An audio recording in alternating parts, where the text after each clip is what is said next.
ikut berangkat umrah, ikut travel, dan dia menjadi menjadi perempuan. Itu dihujat banyak orang, termasuk majelis ulama.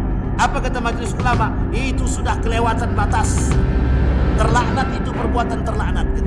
Kenapa? Karena dia laki-laki, masuk dalam perempuan dan sholat di tempat perempuan. Berbahaya betul, berbahaya. Wow, itu dia. Nah, ini namanya aja akhir zaman dia begitu. Jadi akhir zaman tuh apapun yang tak pernah terjadi dahulu sekarang terjadi itu, Pak. Coba bayangkan tuh. Nah, sekarang bagaimana? Wa kafa billahi syahida. Asyhadu an la ilaha illallah wahdahu la syarikalah wa asyhadu anna Muhammadan abduhu wa rasuluhu la nabiyya ba'd. Allahumma salli wa sallim wa barik ala hadha an-nabiyil karim. Allahumma salli ala Muhammad wa ala ali Muhammad fil alamin innaka Hamidum Majid. يا أيها الناس اتقوا ربكم الذي خلقكم من نفس واحدة وخلق منها زوجها وبث منهما رجالا كثيرا ونساء واتقوا الله الذي تساءلون به والأرحام إن الله كان عليكم رقيبا وقال الله تعالى يا أيها الذين آمنوا اتقوا الله وقولوا قولا سديدا يصلح لكم أعمالكم ويغفر لكم ذنوبكم ومن يطع الله ورسوله فقد فاز فوزا عظيما. Puji syukur kehadirat Allah atas limpahan rahmat dengan mengucapkan alhamdulillahirabbil alamin. Berselawat kepada Nabi dengan mengucapkan Allahumma salli ala Muhammad wa ala ali Muhammad fil alamin innaka Hamidum Majid. Bapak Ibu sekalian yang berbahagia, mudah-mudahan di maghrib ini Allah limpahkan rahmat dan karunia-Nya kepada kita semua. Allah berikan kekuatan, kesehatan, ketabahan dan kesabaran. Allah jadikan kita orang-orang yang selalu bersyukur akan segala nikmat-Nya. Allah jadikan rumah tangga yang sakinah, mawaddah warahmah. Kemudian Allah anugerahkan anak-anak yang saleh dan salihah. Allah anugerahkan orang tua yang istiqamah dalam memberikan pendidikan yang baik kepada kita. Amin ya rabbal alamin. Baik Bapak Ibu sekalian yang berbahagia, di malam hari ini saya ingin mengangkat satu hal tentang fenomena yang akan terjadi di akhir zaman. Kita akan coba mengangkat beberapa hadis dari perkataan baginda Nabi Muhammad SAW tentang munculnya fenomena-fenomena akhir zaman atau hal-hal yang terjadi di akhir zaman sebelum hari kiamat itu datang. Allah berkata di dalam Al-Quran, di dalam surat Al-A'raf, kata Allah, yas'alunaka 'anis sa'ah. Orang bertanya kepadamu tentang hari kiamat. Kemudian Allah jawab, ayyana mursaha? Qul innama ilmuha 'inda rabbi. Katakan kepada mereka bahwa sesungguhnya hari kiamat itu, pengetahuan hari kiamat hanya ada pada Tuhanmu, pada Rabbmu. Nabi ditanya oleh malaikat tentang hari kiamat, jawabannya ketika malaikat datang kepada Nabi, ketika duduk bersama para sahabat termasuk Umar bin Al-Khattab, kata Nabi, yang ditanya tak lebih tahu daripada yang bertanya. Yang ditanya tidak lebih tahu daripada yang bertanya. Itu tentang kiamat. Sehingga kemudian ditanya kepada Nabi pada kalimat selanjutnya, wa ma amaratiha, dalam riwayat yang lain an alamatiha, tanda-tandanya gimana, kata dia. Disampaikan oleh Nabi. Salah satu di antara yang disampaikan oleh Nabi, poinnya adalah ketika budak menghasilkan anak dari tuannya, ketika binatang melata bisa berbicara, kata Nabi, dan lain sebagainya. Di dalam riwayat yang lain, kata Nabi, tidak akan terjadi hari kiamat sampai muncul 10 perkara. Yang 10 terjadi, 10 tersebut oleh para ulama dikatakan 10 tanda hari kiamat besar. Tanda 10 kiamat, tanda besar, tanda-tanda hari kiamat besar. Sehingga kata para ulama, alamatul kubra, tanda-tanda besar datangnya hari kiamat. Salah satu di antara tanda besar hari kiamat itu datang adalah Dajjal. Al-Masih Dajjal, munculnya Dajjal, Ya'jud wa Ma'jud, kemudian api, zalzalah, kemudian lampu mati dan lain sebagainya. Banyak, ada 10. ada kemudian gerhana dan lain sebagainya. Tetapi sebelum itu ada tanda-tanda kiamat kecil. Dan tanda-tanda kiamat kecil itu, atau tanda-tanda kecil, alamatus sughra, kata para ulama, yang disebut sebagai tanda-tanda datangnya hari kiamat, tapi tanda-tanda kecil. Nah, tanda-tanda kecil ini oleh para ulama dibagi lagi. Ada yang sifatnya tanda-tanda, ada yang sifatnya fenomena. Jadi kata Nabi, tidak akan terjadi hari kiamat sampai kalian melihat fenomena-fenomena alam terjadi. Fenomena-fenomena sosial terjadi. Fenomena-fenomena tersebut apa saja? Banyak. Perzinahan dan lain sebagainya terjadi. Nah, malam hari ini kita coba angkat. Dari sekian banyak hadis, kita kutip beberapa hadis tentang hari kiamat atau fenomena-fenomena yang ada sebelum datangnya hari kiamat. Pada hadis yang pertama kata Nabi, inna min asyratis sa'ah an yafsul mala atau an yafsual mala wa yakthura wa tafsuat tijarah wa yadhharu al-ilmu wa yabi'a ar-rajul al-bay'a fayaqula la hatta astamira tajira bani fulanin wa yaltamisa fil hayyil azimil katib fala yujad. Di antara tanda hari kiamat adalah harta yang banyak tersebar dan melimpah, aktivitas perdagangan yang marak, ilmu yang tersebar, sehingga seseorang yang sedang menjual barangnya berkata, aku tidak menjual barangku ini sebelum aku meminta pendapat seseorang dari Bani Fulan. Dan termasuk di antara tanda hari kiamat adalah ketika di sebuah daerah dibutuhkan seorang penulis akad yang adil, tetapi ketika mereka dicari tak satu pun di antara mereka yang ditemukan. Bapak Ibu sekalian yang berbahagia, maksud hadis ini adalah lebih tepatnya maraknya penipuan dalam bisnis. Penipuan-penipuan dalam tijarah, dalam perdagangan. Kalau kita berbicara tentang data orang-orang yang tertipu dalam transaksi, perdagangan, bisnis dan lain sebagainya, itu tak sedikit. Bermunculan investasi bodong, bermunculan orang-orang penipu-penipu di Facebook. Banyak orang-orang yang jual beli penipu di Facebook itu banyak sekali. Bapak Ibu saya ingatkan, jangan beli barang di Facebook kalau tak yakin. Karena banyak sekali komentar di situ. Bagus, barang bagus, rupanya penipu. Mereka buat akun yang banyak, kemudian akun tadi sengaja memberikan komentar yang baik terhadap penjualan tersebut. Misal, iPhone seharga 250.000. Mimpi kali kata dia kan begitu. Ternyata itu tidak ada. Tapi banyak akun yang berkomen bagus. Iya, coba klik dulu ke akun tersebut. Setelah diklik akun tadi, ternyata akun itu baru dibuat. Belum ada postingan yang lain dan tak ada yang lain. Ternyata itu penipu. Banyak. Sekarang itu cara untuk menipu banyak. Tidak hanya di dalam Facebook saja. Termasuklah jual beli online. Nah sekarang banyak orang lagi ngetren jual beli online. Setelah ditipu baru sadar. Kalau tidak ditipu aman kok aman. Ya aman sekarang. Setelah ditipu tak jadi aman. Uang jual beli face to face saja banyak penipu, apalagi jual beli on. Jadi sarana untuk online, sarana untuk tipu tadi, sarana untuk tipu daya tadi makin banyak. Karena apa? Karena sekarang jual belinya sudah pakai online. Transaksi bisnisnya pun banyak, sudah banyak orang-orang yang membuat investasi bodong. Itu baru pada investasinya, baru pada perdagangannya, pada penipuannya. Apalagi penjualan barang-barang yang tidak halal sudah lebih banyak lagi. Dulu orang mau beli khamar sulit, barang tutup. Sekarang tidak, di mana-mana bisa beli pakai online. Ada aplikasi tersendiri khusus jual beli barang-barang yang diharamkan seperti khamar dan lain sebagainya. Kemudian banyak penipuan-penipuan yang terjadi dalam transaksi dan transaksi tersebut. Kita ambil contoh tahun ini saja, itu sudah banyak yang tertipu dengan bisnis. Apa kata mereka?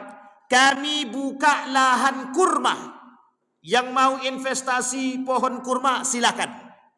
per orang 25 juta, per orang 200.000, per orang 20 sekian dan lain sebagainya. Rupanya setelah investasi, tempat yang dituju ternyata tak ada satupun pohon kurma dia. Banyak terjadi, banyak. Baru-baru ini iya. Hampir saya pun ikut tertipu lagi. Karena saya pun diajak bergabung. Tak tahu siapa yang masukkan saya dalam grup tersebut. Inilah kalau seandainya data kita mudah diakses oleh siapapun. Hati-hati. Bapak ibu yang belanja, yang membeli Shopee, kemudian ada alamat tertera, jangan sembarang buang, bakar dulu. Biar orang tak tahu data kita di situ ada, alamat kita ada, nomor telepon kita ada. Hapus. Bagaimana caranya? Bakar. Biar orang tak memanfaatkan data. Itu buktinya. Tak tahu kita siapa yang masukkan nama kita ke dalam tadi. Kok diajak bergabung dalam grup tadi? Setelah diajak dalam grup itu bergabung, ternyata mereka jual investasi pohon kurma. Di mana tempatnya? Di Riau. Tak jauh dari sini pokoknya, saya tahu. Saya tak sebut tempat lah. Di Riau pokoknya. Kata dia bagus. Barang ini banyak. Saya tengok pengikutnya banyak. 200 lebih. Wah, ini meyakinkan ini. Dan tidak mahal. Per bulan 250.000. Singkat cerita, berjalan 1 tahun tapi saya belum ikut. Saya masih numpang nengok saja. Setelah 1 tahun, yang bayar itu dah banyak. Yang ikut tidak sedikit, 200 lebih. Ternyata alhamdulillah itu penipuan. Setelah komplain, mau kemana komplain? Orang tu tak ada. Data tu palsu. Itulah kalau manusia pengen cepat kaya dengan gaya yang tak sewajarnya. Jadi Bapak Ibu sekalian yang berbahagia, banyak penipuan-penipuan seperti itu banyak. Dulu ada namanya TNC, MLM, multi level marketing. Itu penipuan juga itu. Jangan tersinggung TNC, jangan tersinggung MLM. Memang begitu dulu. Apa kata mereka? Ikut Pak. Pokoknya barang ini bagus. Dia menggunakan model keanggotaan. Kalau Bapak berhasil bawa 5 orang, nanti rating dia naik. Rating Bapak segitu aja. Nanti dia katakan kalau Bapak bisa berhasil mendapat 5 orang, rating Bapak naik. Gitu deh. Rating dia tambah naik. Ada model yang tidak dibenarkan dalam Islam. Ternyata keluar fatwa Majelis Ulama Indonesia tentang MLM yang seperti itu diharamkan. Diharamkan. Banyak kezaliman. Itu banyak pengikutnya. Suatu saat saya bilang begini, saya mau ikut, tapi saya tak punya duit. Apa kata dia? Bapak gadaikan ijazah. Setelah Bapak gadaikan nanti ijazah, nanti Bapak dapat duit, langsung ikut. Banyak di antara kami yang berhasil, kata dia gitu. Saya bilang begini, kalau banyak di antara Bapak yang berhasil, ada caranya, saya bilang itu. Pinjam saya duit Bapak, saya bilang. Nanti saya ganti, saya bilang. Ternyata apa? Tak mau dipinjam. Kita dah tahu. Bukan mudah mencari 1 orang saja. 1 orang saja sulit. Sangat sulit. Kita suruh mencari 5. Lah kalau dapat 5 baru naik rating kita. Bintang 1. Akhirnya yang dapat untung siapa? Yang paling atas. Siapa yang dapat untung? Yang paling atas. Dari 500 orang yang ikut, paling yang dapat untung 1, 2, 3 saja. Sisanya menanggung. Menanggung apa? Menanggung keuntungan orang lain. Kita yang gigit jari, dia yang dapat mobil. Itulah model MLM. Makanya oleh para ulama disebut dengan model penipuan. Jadi pengen cepat kaya dengan cara begitu. Investasi bodong banyak terjadi. OJK sudah mengingatkan otoritas jasa keuangan. Kalau mau berinvestasi, tengok-tengok. Ini banyak nih investasi. Orang-orang yang terjadi di akhir zaman adalah bisnis-bisnis yang menipu. Gadai emas. Tergiur nih, apalagi emas. Besok kalau saya masuk duit nih, masuknya 5 slot. 1 slotnya cuma 20.000. Kalau 5 kali 20, 100.000 cuman. Kata dia. Bisa berapa lama? 3 tahun. Sudah bisa mendapat emas batangan. Cuman jarak 2 tahun. Yang ikut 1.000 lebih. Ini kawan saya pula yang curhat nih. Alhamdulillah Wan, kata dia. Kami ditipu, kata dia. Lagian. Dah tahu barang begitu. Dah tahu model-model begitu sekarang banyak Pak. Banyak. Apalagi tengok di Facebook itu. Beberapa minggu yang lalu, 1 pekan yang lalu, saya lihatin tuh kepada istri saya. Banyak sekali barang murah di Facebook nih. Rupanya penipuan semua. Banyak bermunculan cara mereka dan tidak sedikit yang tertipu. tidak sedikit yang tertipu. Nah, pertanyaannya adalah, betulkah perkataan Nabi kelak di akhir zaman itu banyak bisnis-bisnis itu yang sifatnya menipu? Bukan lagi banyak, banyak sangat. Banyak sangat. Kita bisa temukan, tak usah jauh-jauh. Kadang kita temukan di sekitar kita. Yuk kita bangun usaha, yuk. Orang tak dikenal, tiba-tiba ngajak bangun usaha, kita percaya dan yakin. Ujung-ujungnya, lakono tipu, orangnya kabur, sedangkan orang yang kita percaya saja bisa kabur, apalagi yang tidak kita percayai. Udah kita nggak kenal, baru kenal. Melihat prospek ke depan, bagus nih bisnis tanah nih. Bangun rumah, properti dan lain sebagainya. Alhamdulillah, hilang duit. Ujung-ujungnya stres. Sekarang ada bisnis baul, bisnis gaul sekarang. Apa itu? Bisnis jual beli jabatan. Itu juga jadi bisnis sekarang. Itu juga bisnis menipu. Kenapa kita katakan bisnis menipu? Gara-gara jual beli jabatan itulah banyak yang tertipu. Sudah masuk 20 juta. Untuk tenaga honor aja 20 juta coba. Rupanya orang yang memasukkan tadi kabur. Sudah ada 10 orang. Sekarang dilaporkan ke Polda. Alhamdulillah sampai sekarang tak masuk penjara. Coba Bapak Ibu bayangkan. Jadi jangan pengen cepat kaya. Butuh proses. Kalau pengen jadi orang kaya, pakai proses yang baik. Ikuti anjuran, ikuti ajaran main. Ikutkan regulasi. Bagaimana cara Nabi berbisnis. Ini tak pengen cepat kaya. Menipu ya. Sampai kapan? Dan itu yang terjadi. Ada bisnis-bisnis yang penipu lagi banyak. Contohnya bisnis apa? Bisnis travel umroh. Yang travel umroh, jangan jual lisan. Jangan jual hotel kalau tak jelas. Jangan jual tiket pesawat kalau tak jelas. Ini sengaja nih Bapak Ibu. Biar ada ini, jadi enak dia nyampaikannya. Kenapa begitu? Banyak yang menipu. Hotelnya di Madinah bagus. Sampai di Madinah 10 kilo. Mau komen apa kita? Mau komen apa? Udah sampai di sono, mau kita protes, duit tak balik juga. Ujung-ujungnya, yuk kita muhasabah. Ujung-ujungnya kita diajak muhasabah untuk bisa lebih dekatkan diri kepada Allah. Betul semua qadarullah, takdirnya Allah, betul. Segala sesuatu yang sudah terjadi itu adalah takdirnya Allah, betul. Tetapi sebelum terjadi, kita bisa mencari kebaikan di antara itu. Berarti memang begitu kita? Iya, harus begitu. Banyak ini travel. Mohon maaf jangan tersinggung para travel. Kami hanya ingin keadilan dan kebaikan dan kejujuran. Berbisnislah dengan jujur ala Nabi. Berbisnislah. Ini lagi heboh soalnya Pak, masalah travel nih. Banyak travel penipu tuh. Tahun ini saya pulang kemarin itu, waktu kami berangkat itu di bulan Oktober kemarin, itu kita berangkat, ketika di Malaysia itu ada orang Surabaya sekitar 200-an lebih terdampar di situ. Orangnya dah kabur, duitnya hilang. Akhirnya apa? Mau tak mau, setiap orang tuh menelpon. Selama sebulan mereka terdampar di bandara. Lebih kurang sebulan lah terdampar di bandara, tidak bisa pulang. Karena apa? Karena ternyata duit mereka tak ada lagi. Untuk balik ke Riau tak jadi berangkat umroh. Malu apa tak malu? Yang menjadi masalah adalah kemana orangnya.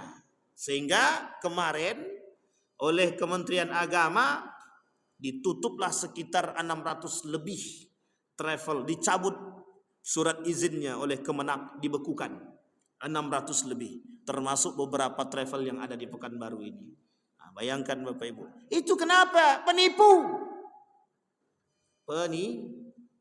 Punya surat izin? Punya. Kami bergandeng sama si Anu. Rupanya tak. Ketika kita klarifikasi, betul. Si Anu itu travel A, itu bergandeng dengan Anda. Tidak pernah kami kerjasama. Kata dia. Coba Bapak Ibu bayangkan. Hanya untuk mencari Sekarang nih Bapak Ibu, travel umroh itu, travel itu adalah bisnis yang paling enak. Kenapa sekarang banyak orang berangkat umroh? Bapak Ibu boleh cek tuh nanti di tempat imigrasi itu berapa banyak per hari tuh orang buat paspor. Dulu Pak, tahun 2010 kalau kami buat paspor itu sedikit bisa dihitung pakai jari. Yang berangkat itu paling orang-orang yang mohon maaf, yang memang punya kelebihan harta yang lebih gitu. Kerjaannya kan ke luar negeri, Malaysia. Kalau sekarang tidak, dari punya rumah, dari punya mobil sampai tak punya pun punya paspor, dan mereka semua membuat paspor. Banyak orang pengen umroh, pengen berangkat, pengen jalan-jalan, ditambah dengan tiket murah dan lain sebagainya. Yang terjadi apa? Bermunculan di situ, karena saking banyaknya minat orang berangkat umroh, bermunculanlah travel. Nah, yang kita inginkan adalah travel yang amanah, yang jujur, yang benar. Jangan menjual lisan atau menjual brosur saja. Apa maksudnya? Di brosurnya disampaikan hotelnya jaraknya sekian. Hotelnya jarak cuma 75 dari mata, dari pandangan mata. Dari kaki 200. Kan tak imbang itu. Banyak begitu, banyak. Dan ini harus kita hati-hatikan bisnis. Dan bisnis-bisnis seperti ini sangat terjadi. Bukan hanya itu. Ada bisnis yang lain. Ada namanya bisnis haji dengan visa multiple. Apa itu? Banyak yang dipulangkan oleh Saudi Arabia. Karena apa? Visa dia ziarah, bukan visa haji. Apa yang mereka sampaikan kepada masyarakat? Pokoknya Bapak aman, ini visa haji kok. Karena orang tak tahu tadi. Dibawa Pak. Berangkat kita nanti dari Riyadh, kata dia. Dari Riyadh mereka masuk, langsung ke Jeddah. Dari Jeddah nanti mereka baru masuk salah. Dari Jeddah langsung ke Riyadh. Dari Riyadh mereka baru masuk ke Madinah. Apa yang terjadi? Ketahuan Pak. Ketahuan. Berapa banyak masyarakat Indonesia yang dipulangkan gara-gara visanya multiple atau visa ziarah bukan visa haji. Pertanyaannya, kemana para travel itu? Yang banyak terlantar akhirnya jamaah. Mau haji tak jadi, akhirnya dipulangkan. Bapak Ibu tahu berapa lama mereka akan berangkat, boleh berangkat lagi? Itu 5 tahun ke atas. Baru mereka 5 tahun ke atas itu bukan waktu yang sedikit. Selama 5 tahun dia tak boleh berangkat selama 5 tahun dia tidak boleh berangkat ke tanah suci. Nah, bertahanlah 5 tahun itu. Dan alhamdulillah travelnya itu dibekukan oleh Kementerian Agama. Nah, itu yang harus kita apresiasi. Ini banyak Pak travel bodong ini. Masalahnya kadang-kadang begini, kok bisa lolos gitu. Kenapa kok bisa lolos? Piti masuk. Maksud saya paham Bapak Ibu? Paham maksud saya itu? Piti masuk. Nah ini tadi. Kadang-kadang korupsi ini memang sangat menguntungkan sebelah pihak dan merugikan pihak yang lain. Hanya demi kepentingan pribadi diizinkan mereka melakukan hal demikian, yang terjadi adalah kerusakan yang lain. Penipuan dalam bisnis. Masih banyak lagi Bapak Ibu bisnis-bisnis itu yang sifatnya penipuan itu banyak. Artinya begini Bapak Ibu. Kalau ada bisnis itu yang menggiurkan, bisa langsung mendatangkan puluhan juta, Bapak Ibu pikir-pikir dulu. Yang kerja mati-matian aja per bulan cuma sekian. Tiba-tiba datang orang yang menawarkan Bapak masuk 200 juta langsung 20 miliar. Nah, kalau udah begitu itu udah jelas bohongnya tuh. Jangan percaya lagi. Gilo awak dibuatnya. Tapi ada pusat dalam trading. Iya, kalau trading itulah jelas haram. Spekulasi dan ribawinya jelas. Jangan ikut-ikutan. Nah, tapi kalau Bapak Ibu mau pasang saham di air sofa boleh. Ini jelas. Pasar saham nih. Ini jelas. Pasang saham di sini boleh. Artinya apa? Berinvestasi di sini. Insya Allah ini akan semakin melejit ini. Asalkan cepat keluar surat izinnya. Kalau lambat surat izinnya keluar, lambat pula nanti prosesnya Pak Ketua. Udah keluar belum? Langsung kita promosikan. Jadi Bapak Ibu mau investasi ke situ boleh, tidak ada masalah. Tergantung aturan main daripada pengurus masjid. Kalau mau dibuat aturan main model begitu bagus, butuh modal sekian, turut seperti Rote tahu? Rote tahu Bapak Ibu? Rote itu pemiliknya tidak satu. Setiap satu outlet itu ada 8 pemilik saham, 8 orang. Dan mereka per bulan dapat. Nah, boleh dicontoh itu Ketua. Rote itu bagus. Dan alhamdulillah untuk hari ini di sekitar Riau ini, Rote ini termasuk salah satu bisnis yang menjanjikan. Tapi sekarang tidak lagi dibuka. Model seperti itu tak dibuka lagi. Hanya saja kita boleh meniru dan mempelajari model dan sistem bisnis yang dilakukan manajemennya mereka, dan mereka mau berbagi, dan itu bagus saya kira. Bayangkan Bapak Ibu sampai mereka sudah punya pondok pesantren, pembiayaan untuk yang tidak mampu dan lain sebagainya mereka sediakan. Dan alhamdulillah bermanfaat. Nah, dan dalam setiap satu outlet itu ada 8 pemilik saham. Jadi tidak semuanya secara keseluruhan per outlet.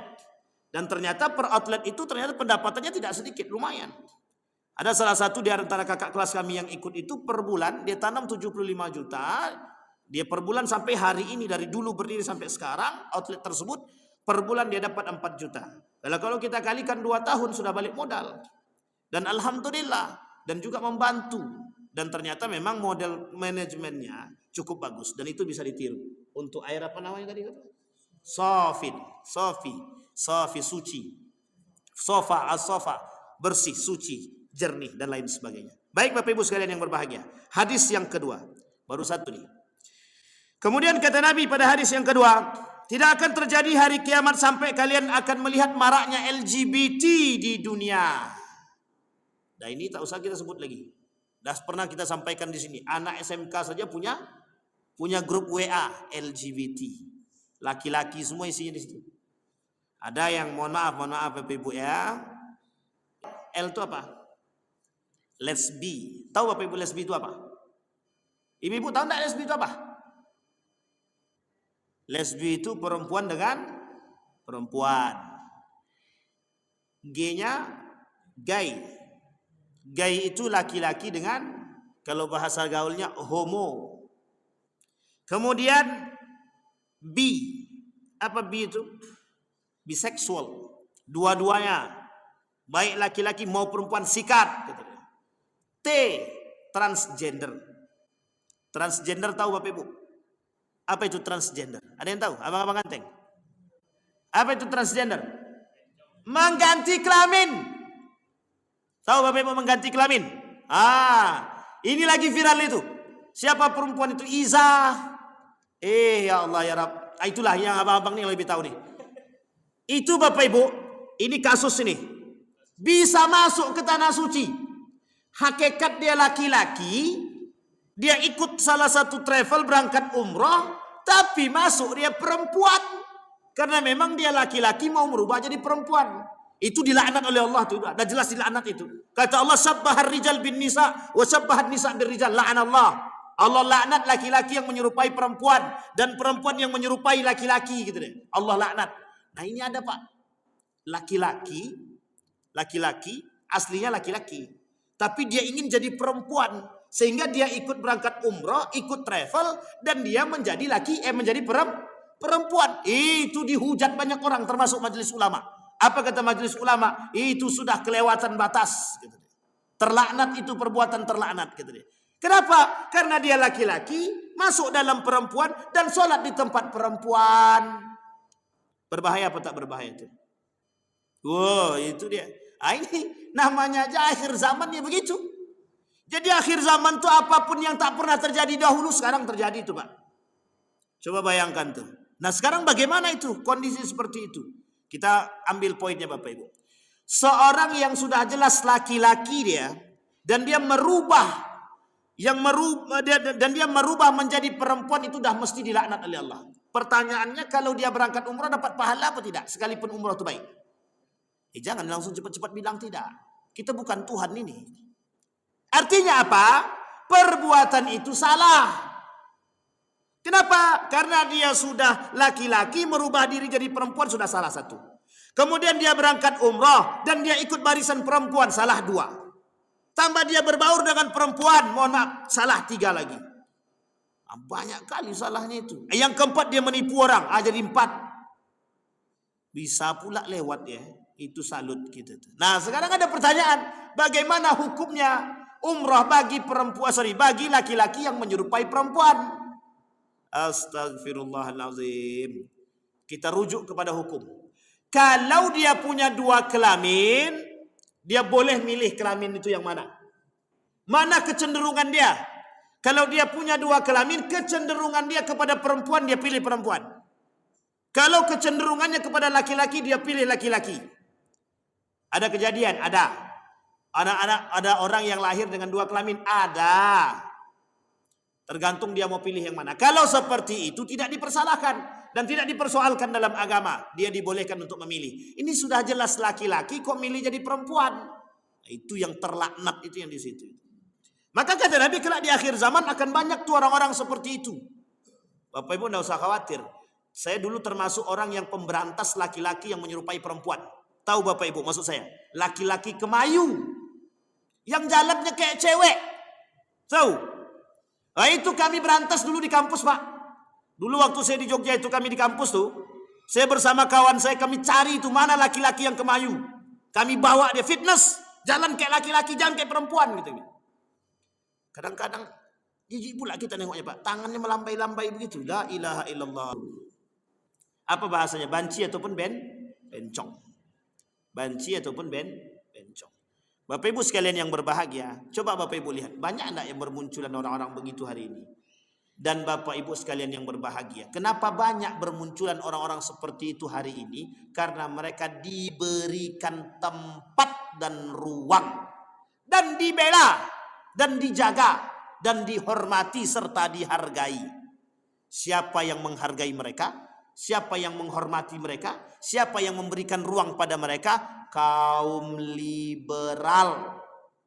Siapa itu Bapak Ibu?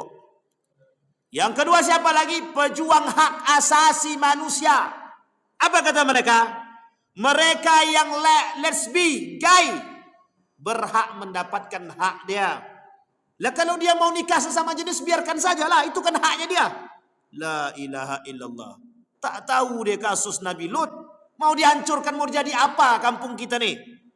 Kalau sempat ada terjadi di kampung sini, Bang, tolong cepat-cepat dicegah, usir dari kampung. Itu dah yang paling hukuman paling rendah, serendah-rendahnya itu di dalam Islam. Jangan sampai satu kampung dilaknat sama Tuhan hanya gara-gara ada laki-laki menyerupai perempuan atau perempuan menyerupai laki-laki. Nah, anak kita Bapak Ibu, tolong anak-anak kita ditengok-tengok baik-baik. Sekarang nih kalau kita tak hati-hati, itu banyak sekali grup-grup itu yang mohon maaf isinya LGBT. Lesbi, gay, biseksual, transgender. Itu banyak sekali. Bukan hanya yang tua-tua saja, begitu juga yang muda-muda. Dulu Bapak Ibu salah satu mall di salah satu kota di Indonesia ini, itu punya 2 pintu. Pintu pertama untuk lesbi, pintu kedua tempat perkumpulan gay. Nah, coba bayangkan Bapak Ibu. Saya tak sebut nama, nanti tersinggung abang-abang yang di bawah nih. Tahu Bapak Ibu ya? Itu unik sekali Pak, unik sekali. Mall itu, pintu yang pertama itu tempat perkumpulan, biasanya tempat kumpul para lesbi. Yang pintu kedua di mall tersebut tempat perkumpulan para gay. Di mana Ustaz tahu? Kami sampai situ. Saya sampai ke situ Bapak Ibu. Dulu kami kerjaannya begitu memang. Bukan kerjaan saya lesbi gay ya, tapi kerjaan saya mencari data itu Pak. Kita temukan Pak.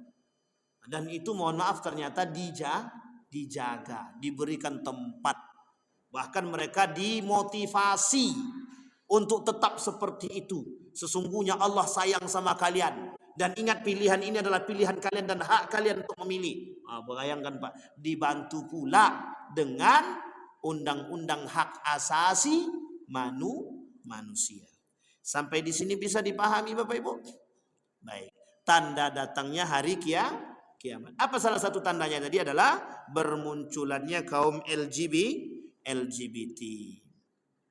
Kemudian yang ketiga, la tattabi'udna sunana man qablakum shibran bi shibrin wa dhira'an bi dhira'in hatta law salaku juhra dabbin la salaktumuhum qulna ya Rasulullah al yahuda wan nasara qala faman, kata Nabi, kalian benar-benar akan mengikuti tradisi-tradisi umat sebelum kalian, sejengkal demi sejengkal, sehasta demi sehasta, sehingga mereka masuk ke lubang biawak pun kalian akan ikut tetap mengikuti mereka.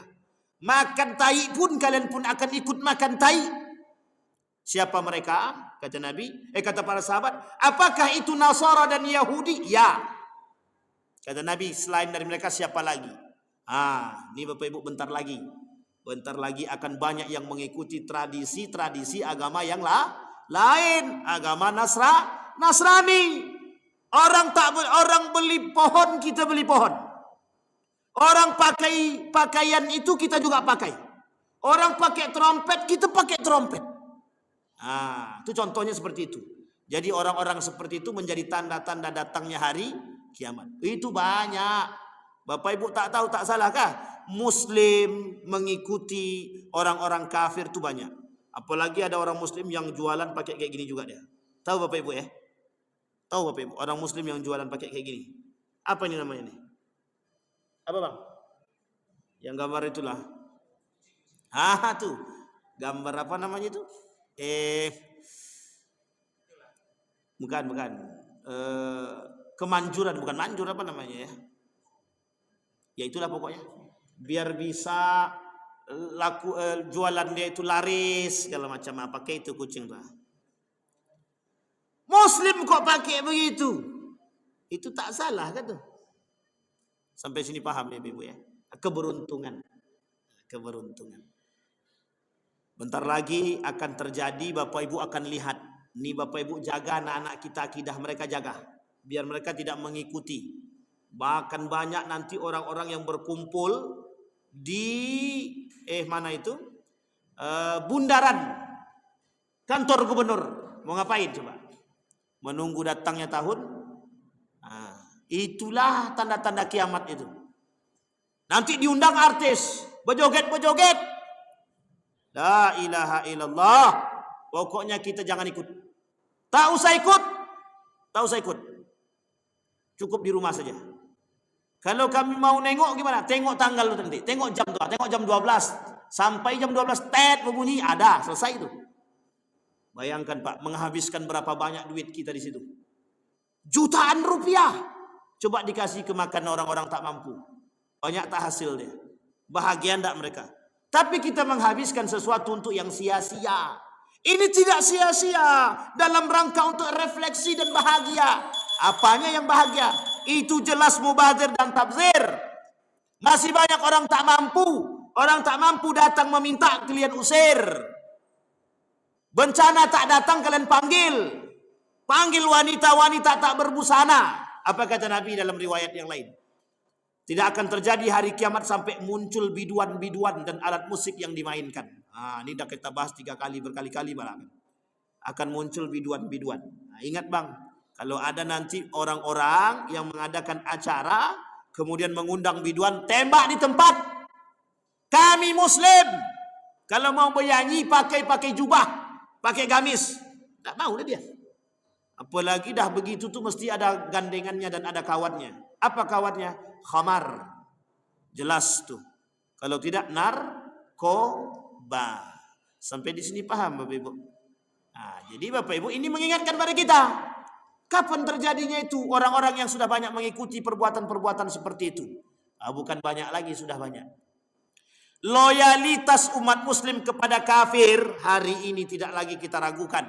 Sudah banyak sekali orang-orang Muslim yang membantu perjuangan orang Yahudi dan Nasrani dalam menghancurkan umat Islam. Kita ngikut, kita saja ngikut.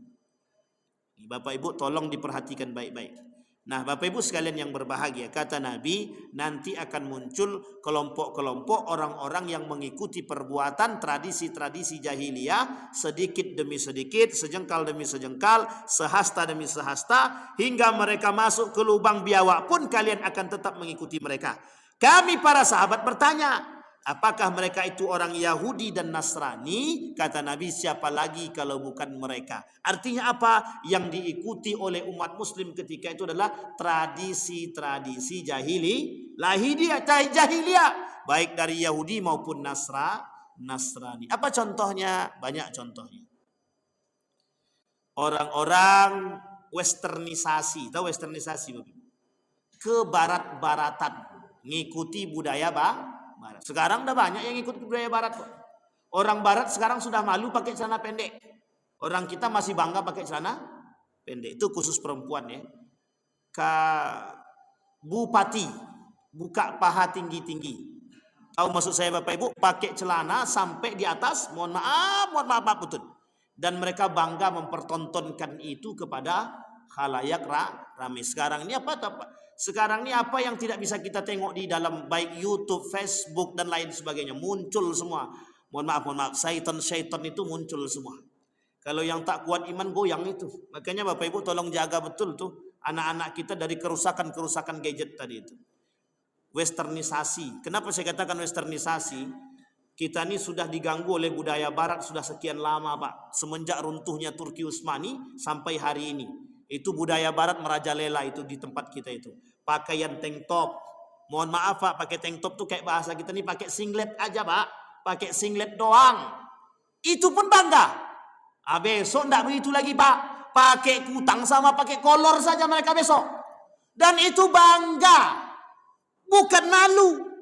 Senang Pak. Bahkan laki dia yang nyuruh. Laki dia. Sini dek. Adik di depan tuh saya foto ya. Dijual lah. Biar dapat pengikut yang banyak dalam YouTube sama Facebook itu. Tujuannya cuma itu. Di TikTok, di Instagram, tujuannya menjual.